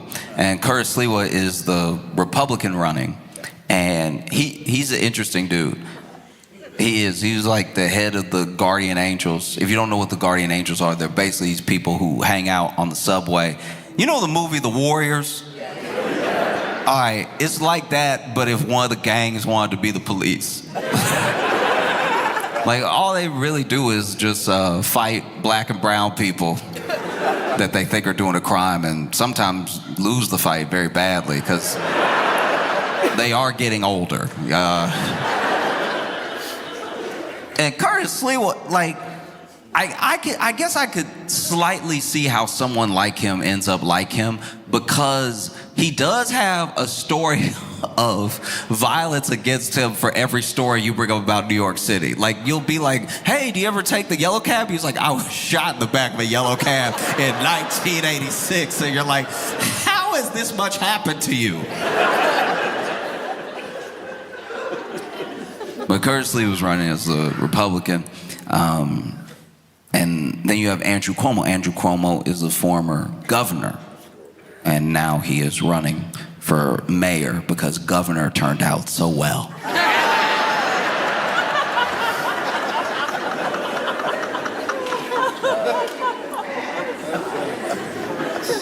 And then you have Zoran Mamdani. And Zoran Mamdani almost feels like a fixture of politics at the moment, because he is someone who seems to be the antidote for the thing that's been ailing the Democratic Party maybe for like 9 years. This is a dude who is running on what he will do and his own policies that he believes in. And it's one of the first people, Democrat or Republican, that is running without really having to say anything about Trump. He has his own ideas. He has things he wants to do for the place that he is running. He's not running on being not like Trump or closer to Trump or someone Trump will call or someone that Trump hates. He is not using Trump in his orbit. People bring him up, but he himself is saying, I want to make the buses fast and free. I want to have free child care. I want to freeze the rent for rent-stabilized homes. And I want to make sure that we hold bad landlords accountable. Things that are very specific, because that's the other thing that it feels like the Democratic Party has been missing. is a clear and concise plan for a policy, something that you can attach yourself to, that you don't really need to get in the weeds for. Because I'm not saying that Democratic senators and Democratic candidates have not had good plans. I'm just saying that once you need a graph,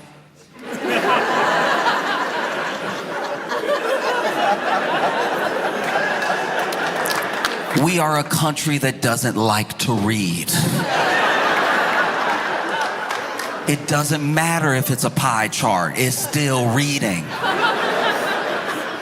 Because one of the things that they've come after Mamdani about over and over and over again about his policies, how are you going to pay for it? How are you going to do this? How do you plan to pay for it, right? And one thing that he's done very well is had a quick and simple explanation for his plans to pay for something, you know? So when they ask him about maybe the bus system or maybe more rent stabilization, he'll say, oh, we already spend this much money. So for the buses, he's like, we already generate $700 million in a bus fare. I think that would, is clearly money that we could use towards a free bus system. Also, all we have to do is raise the corporate tax rate and we'll have billions of extra dollars that could go towards childcare, billions of extra dollars that could go towards like a bus system. And then they're like, well, how do you plan to pay for it? Raising the corporate tax. Well, what will happen? If you raise the corporate tax, people will leave. Where you raise the corporate tax to?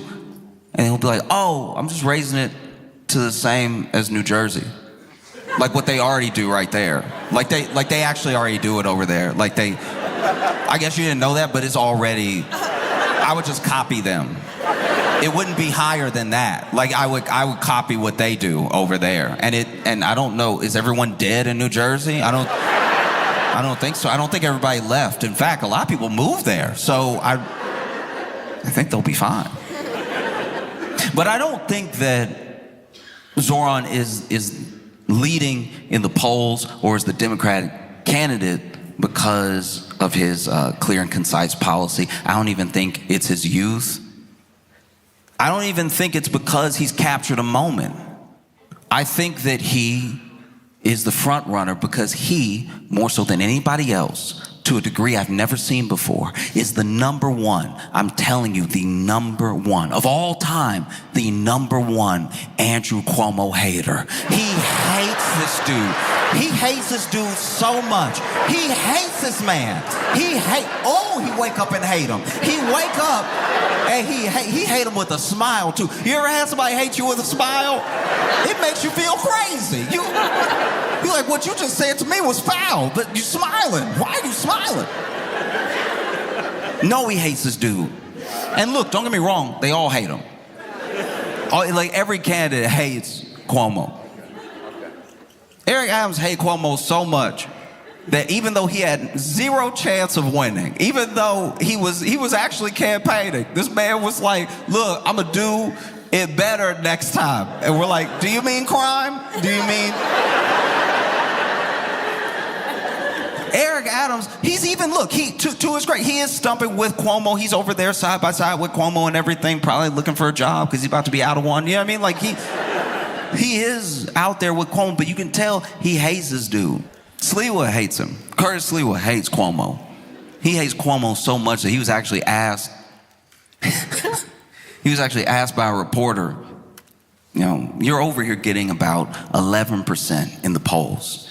Why not drop out if you don't want Zoran to win that much? Why not drop out? And clearly the people voting for you might also vote for Cuomo. And then Curtis Sliwa looked really offended. He was like, why would I drop out? People like me.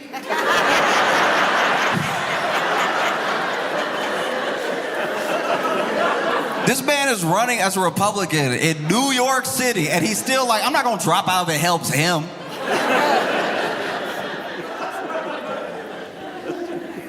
Zoran Mamdani hates Cuomo. He hates that dude so much. Hates him so effectively. Real hate. I've never hated somebody so much. I learned all their stats. Zoran hate Cuomo so much, he memorized everything Cuomo ever did wrong and bring it up any chance he get. Generational hate. I think Andrew Cuomo hates Andrew Cuomo because he running. It's like, why are you putting yourself through this? You know, man. Because then you look at the debates. Okay. This is very important. I gotta go back in the story for a second because Andrew Cuomo wasn't always hated. Even if you hate him right now, think back to a time where you didn't even know who he was. That time he was like beloved. People forget all about it because that's kind of what we do whenever somebody has lost favor in the public eye. A lot of people say they never liked him or that they don't really know why anyone ever liked him. But people loved Cuomo, especially 2019 into 2020. People loved that dude. People loved Cuomo so much. I think that's why people hate him so much now. Because everything he did feels like such a betrayal of their love. You know, people were out here calling themselves Cuomo-sexuals. Look it up. That's a real thing. People loved him so much. And then he got popular around the same time that like zaddy became a term and everything. So he was riding some of that wave and stuff. And you know, there were people, oof. Cuomo couldn't go anywhere without middle-aged women fawning. They were like, oh, he's so handsome. They loved Cuomo. And then COVID came. And for a little while, they loved him even more because New York's numbers during COVID looked really, really bad initially. Obviously, it would. It's an epicenter of travel. People go there from all over the world. And we're also on top of each other all the time, pandemic or no pandemic. But then we saw these huge numbers that scared everybody. And Cuomo's like, we're going to take this seriously. We're going to lock everything down. And he announced a bunch of policies. As soon as he announced those policies went into effect. And you saw the numbers crater. It was genuinely amazing to watch. It really felt like there was a lot of hope and everybody was going to live. And this is a long time before the vaccine came out or anything. So it was when people were at peak fear, right? But it was a wild time in New York because we had shut down so effectively that for the first time in New York City, the air was clean. You could take a deep breath. And then later, there was a scandal. Basically, it was exposed that Cuomo was doing some of the same things that Ron DeSantis was accused of doing in Florida, because Florida also had some pretty good numbers during COVID, which is weird because they didn't have any real shutdowns. They didn't have any real like mask regulations or anything like that. But then both Cuomo and DeSantis were caught just not reporting or telling people not to report certain numbers. And it turned out that New York was looking really, really good in certain sections of the lockdown, except for nursing homes. And so the thing that's really important about that is that if you see the numbers going down and you've set up a bunch of policies, you'll think, okay, we should just keep doing this, see if the numbers go down further, right? If the numbers go up, you're like, clearly we need to change something. So because we did not have those markers of spikes, we didn't change things. And so there were a lot of seniors that died that didn't need to. They died in nursing homes because of protocols that just didn't have enough evidence around them and weren't the best practices, right? And he was covering it up. Some were saying by 50%, right? And so people started to like him a heck of a lot less. And then at the same time, basically in tandem, he was accused by about 11 women of sexual harassment. Then it was 13. That's stats. Those are numbers. Double digits, you doing it. You are clear. 13 women who don't know each other all got a story about you. That's you. You doing it. All of a sudden, nobody was a Cuomo-sexual anymore. And everybody was telling this dude to resign, but he tried to fight it. He was like, I'm gonna fight these allegations. You're gonna see my name's gonna be cleared. And we were like, all right, but even if they clear your name, on these sexual harassment allegations, you still did the nursing home thing. And so everybody from Joe Biden to Eric Adams was telling this dude to resign. And he finally resigned 2021. And now he's running for mayor. That's just important to make sure you know, because I've watched people struggle before in a way that was kind of what looked like a bit of a lost cause. I try to be optimistic for people that are in my life, but I'll give you an example. My buddy wanted to enter an arm wrestling contest, and we are built the same. I'm never going to tell anybody not to follow their dream, but I won't let someone sleepwalk off a building. And so I was like, are you sure? Because, you look like a mirror right now, and I'm not entering any arm wrestling. But he's like, no, I want to do it. Been watching online, it's so cool. There's actually a tournament coming up. I want to go. And so, I went with him. We went, and this dude squares up. It was one of those ones where they got the peg on one side, so you grab it, and they got your arm with the pad for your elbow. And sure enough, they went. And as soon as they started, he was over here.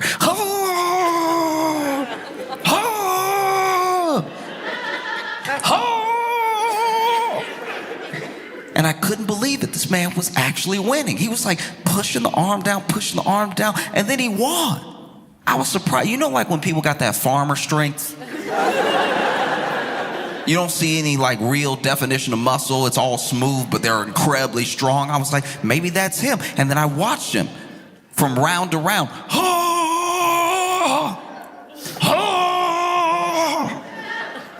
This man got to the semifinals. And at the semifinals, somebody walked up who really did look like a final boss. In my head, I was like, you've done very well for yourself. It's time to pack it up before he take that arm for good. It's gonna pop right out the socket. You're gonna leave with one. And sure enough, he squared up. And then they told him to go, and he, But this was different. This dude wasn't really moving, but he was really strained, even leaning a bit. And then he started to make noises he hadn't made in the other rounds. Once you scream in an arm wrestling contest, you have lost something. This man,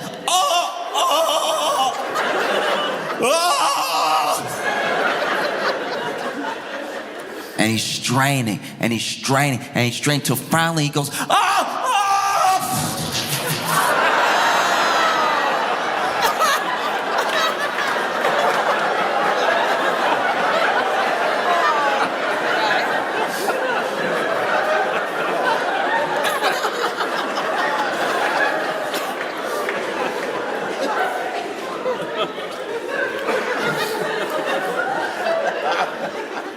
and he won.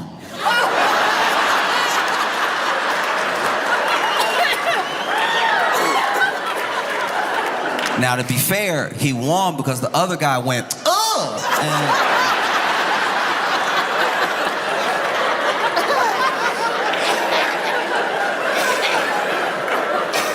apparently that is a disqualification. Yeah, even when we were in the car ride home, we did have to leave. He didn't get to go to the finals because even when we were in the car, I was over there trying to be optimistic. I was over there like,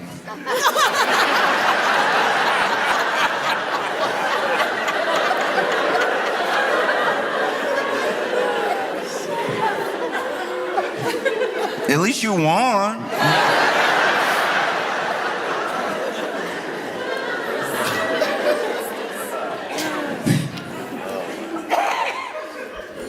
I give you an example of how much Zoran Mamdani hates Andrew Cuomo. In the first debate, right? In the first debate, it was Curtis Lewa, Zoran Mamdani, and Andrew Cuomo all on stage together.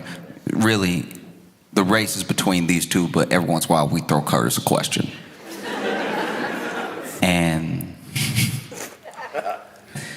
Cuomo's talking, and he goes, look, this is not a job. Being a mayor of one of the richest, biggest cities in the country is not a place for on-the-job experience. You know, this guy's never had a job before, and I don't think he can run the city. He definitely can't run it like I can. I can do a much better job. This is not a job for experience while you're in it. You gotta know, you gotta come with plans of what you're gonna do. And then, to his credit, Zoran, you know, it's like, I do have plans for what I'm gonna do. I've stated my plans clearly. Your only plan is to attack me.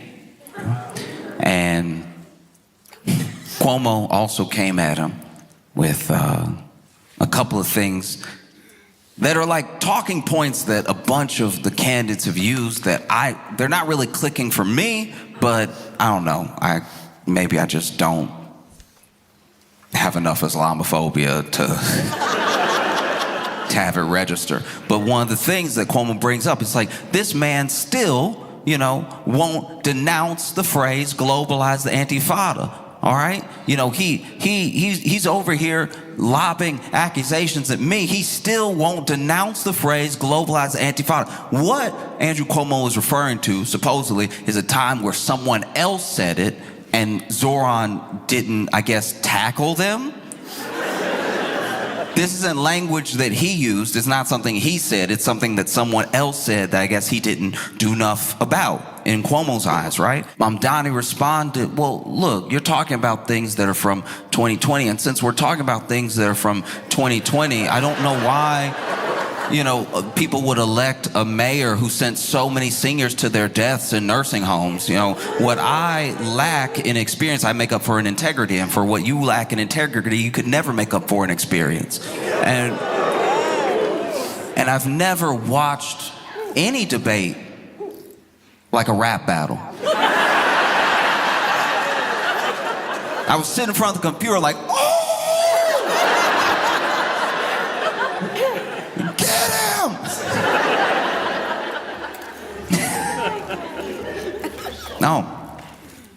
No, it's wild. Even Curtis Lewa got in digs on Cuomo. Cuomo was catching it from all angles. Because then, you know, they were talking about the accusations that had been lobbed at Cuomo during his time as governor.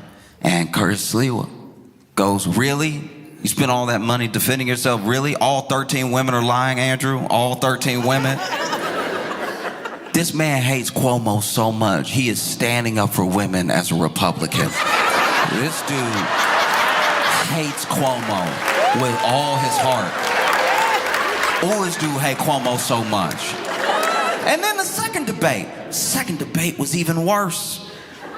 There was a moment in the second debate where the candidates were allowed to ask each other a question. It was just question and answer. They couldn't go back and forth. You just got a question, you had to answer. And Cuomo went over on Mamdani and he was like, you took a picture with this leader in Uganda. Did you know that this leader is actually someone who denounces all rights for gay people? They've actually worked on making it illegal to be gay in Uganda, and you took a picture with them.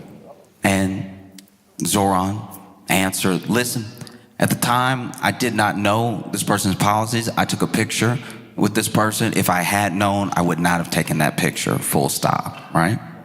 And then it was Zoran's turn.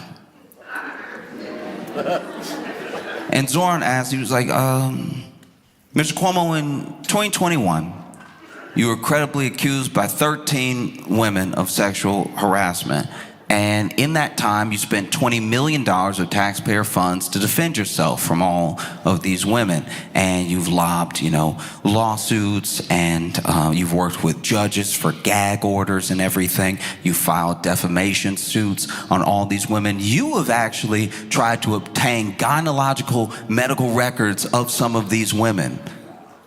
Well, one of those women, Charlotte Bennett, is actually here tonight in the audience. And she can't even tell her story or speak for herself because you've lodged a defamation suit against her. But I can speak, so I want to ask on all of their behalfs, what do you say to the 13 women that accused you of sexual harassment?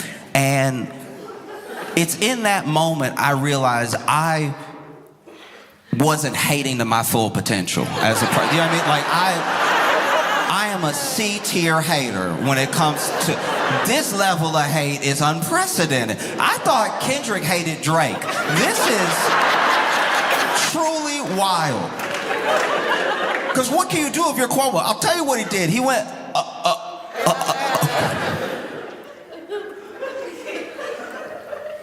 You went to Uganda? Truly, I have not seen a face like that on a person. Like Andrew Cuomo's face when it was happening. I hadn't seen anyone make a face like that since my friend won his arm wrestling contest.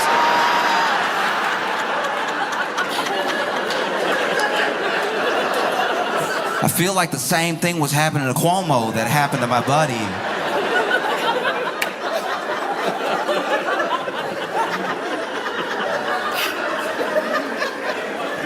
Very bad. Whew. And Zoran is still leading in the polls, And one of the reasons that I think that he's still leading is because some of these efforts to stop Mondani have only helped him. Only helped him because billionaires have come out in force against every policy and against Zoran as a candidate. And that says a lot. They're like accidentally making him more popular. President Trump even said that if Zoran wins, he may have to mobilize the National Guard, take over New York City, which would be not just like a spit in the face to an open, free, and fair election, but what messaging does that look like to you? That you might have to send the National Guard and take over a city if the dude who wants free pre-K wins? No? Like all their efforts, they've spent so much money. Zoran himself has said, y'all are spending way more money on ads trying to campaign against me than I was even gonna tax you.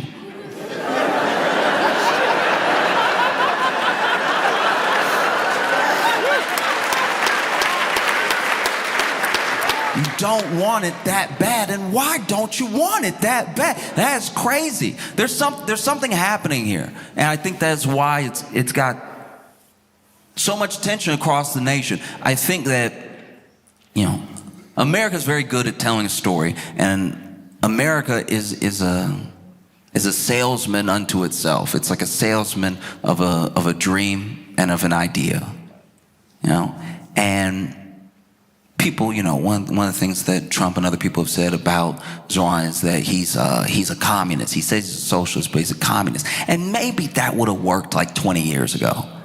That might have worked. But we are a capitalist country. We all live in capitalism. And it's going poorly enough for enough people that they're willing to try anything.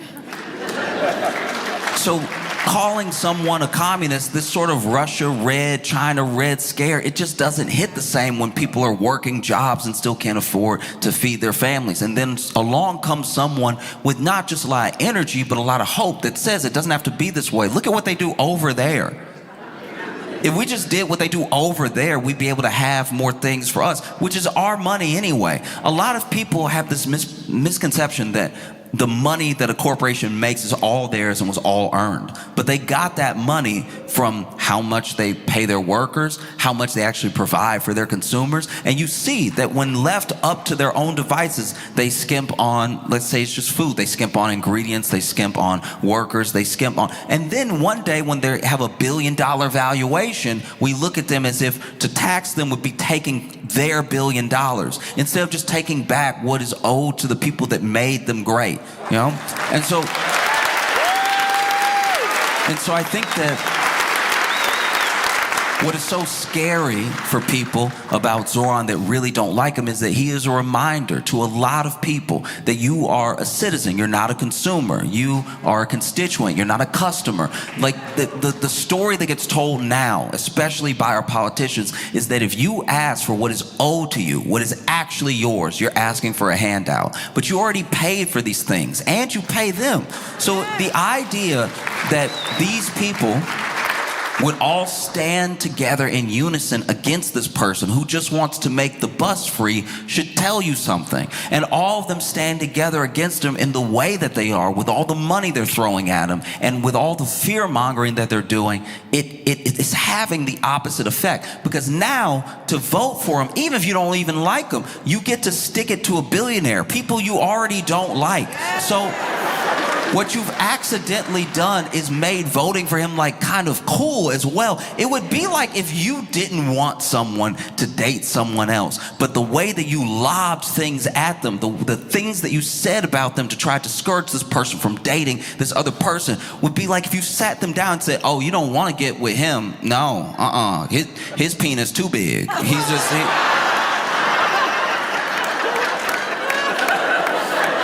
You don't even want those problems. You don't. When